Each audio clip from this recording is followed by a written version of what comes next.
Hello again. Welcome to our discussion of Circuit City. My name is Dennis Donovan, and I'll be your guide through this journey. Along with my partners Long Wen and Esther Trin, we have researched various articles to understand the reasons Circuit City quickly failed after enjoying such great success.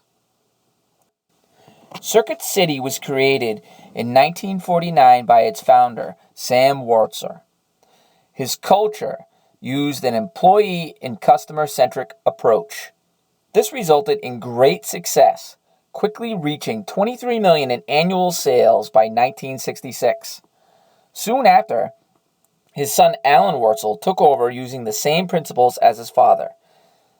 He quickly amassed $246 million in sales by 1983 and took the company public the following year.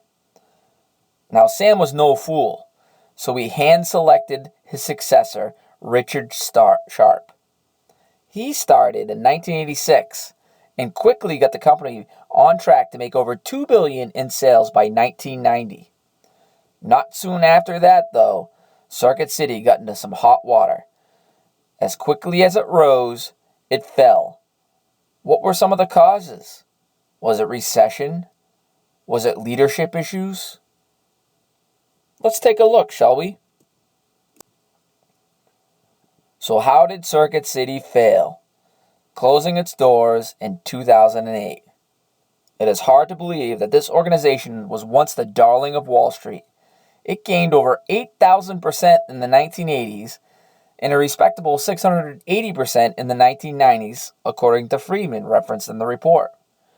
Was it the recession that ultimately stopped the organization in its tracks? Well, that may be hard to believe since competition like Best Buy is still in existence today. There must be other underlying reasons.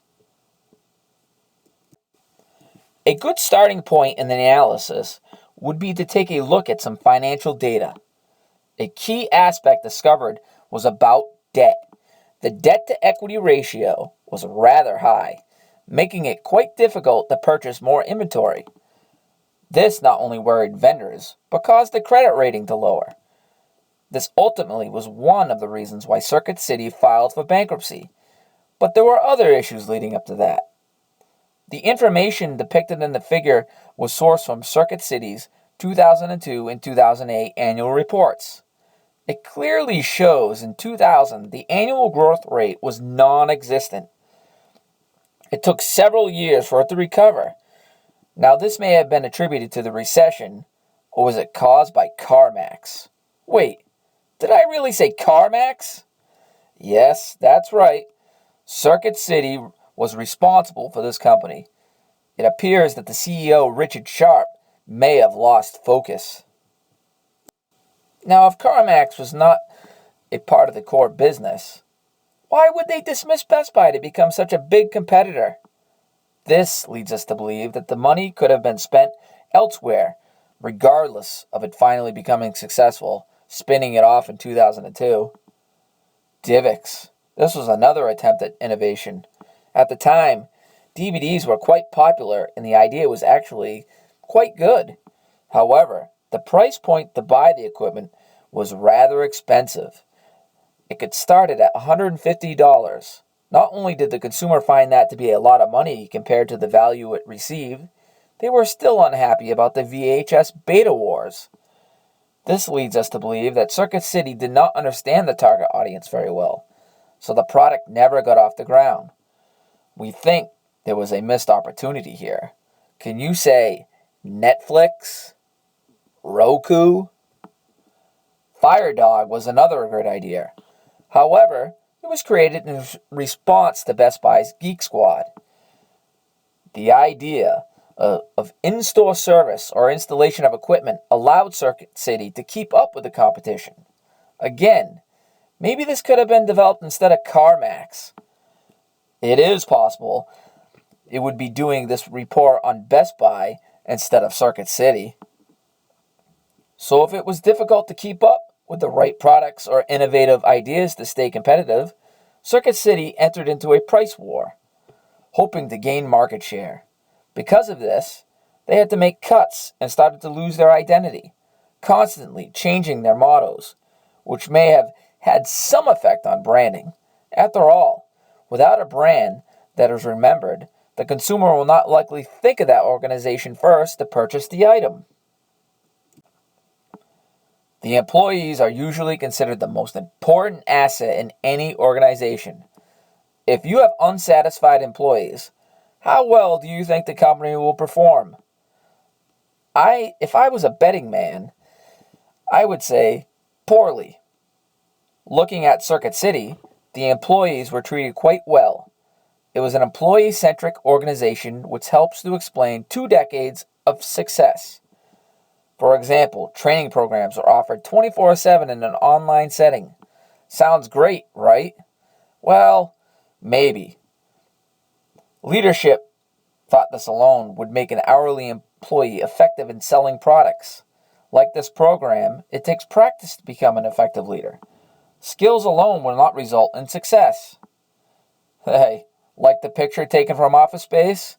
It says it all. Layoffs. Again, Circuit City appeared to be reactionary instead of coming up with a long-term strategy. In 2003, they let go of commission employees, replacing them with cheaper hourly workers. In 2007, they again cut workers, citing it was to reduce costs.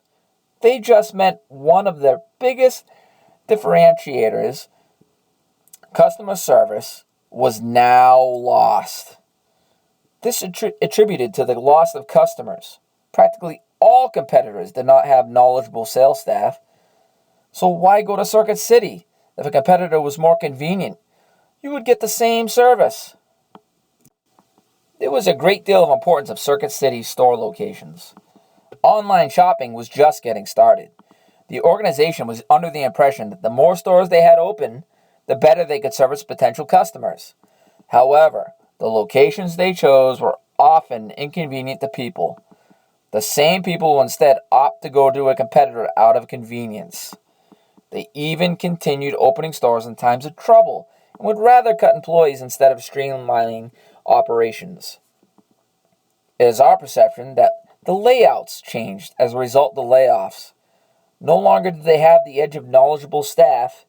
Instead, it was decided to place as many products on the floor, making it easy for consumers to find and purchase. However, Circuit City often placed sale items at the front of the store, never inviting the consumer in to see other products, potentially getting them to purchase more. They were also slow to shift products depending on the life cycle. Products offered at competitors that customers wanted would never be found in a Circuit City store. This only increased inventory levels, never moving product, which caused an issue with creditors once the recession finally hit. Only if they created process improvement teams, getting the employees involved to help identify some shortcomings. Maybe they could have steered the ship in a better direction. What kind of message was sent when they cut employees and tried to hire them back at a lower rate? Oh wait, I can answer. Circuit City doesn't care about the employee. Sure, I'd want to work there. Right. What communication meetings forced workers to push the extended warranties? I never got one, but you know how useless they generally can be. Why did they not listen to the customer segments prior to removing appliances from the stores, or even before they offered the DivX players? Maybe they would have been the next Netflix. You get the picture. Like communicating to a friend, it is important in business strategy. If they had just listened instead of what appears to be reacting, they would have understood the effects of the decisions. From the beginnings of Circuit City, leadership valued its employees, creating a positive culture that resulted in one of the best performing stocks in 2 decades. However, once these core values were cast aside by the new leadership, it resulted in poor outcomes. Was it because of poor ethics? For example, when Alan McCullough became the leader of Circuit City, he raked in over $5 million in compensation and stock grants. And at the same time, there were job cuts. Wow. No wonder why people were outraged. Cutting employees making minimum money while the CEO gets a treasure chest? But then again, were some decisions as a result of shareholder pressure, forcing CEOs to react instead of plan to make a profit to inflate the stock price? Again, this seems unethical, not doing what was right for the company, just the investors. Maybe safeguards could have been in place to guard against such behavior. Seems like there is a lot of reasons that could be targeted as the one true cause of failure. Maybe it's the layoffs losing the competitive advantage of its knowledgeable employees, or over-aggressive real estate expansion, or the store layouts affecting the consumer. It would be easy to blame the leadership for the problems, but that would be too easy, right?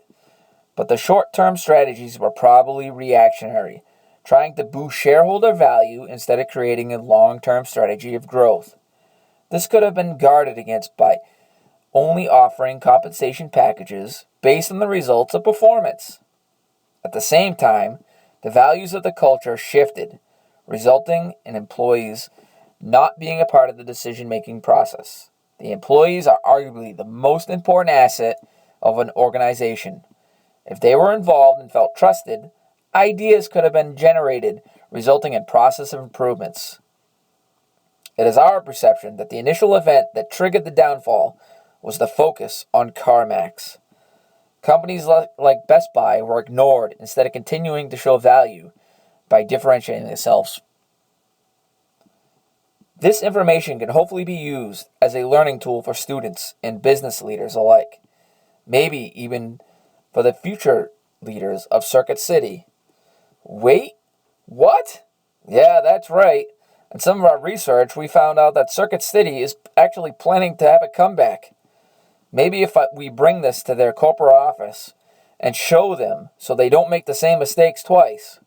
Who knows? Maybe it will result in a new job offer. I thank you very much. It's been an excellent journey.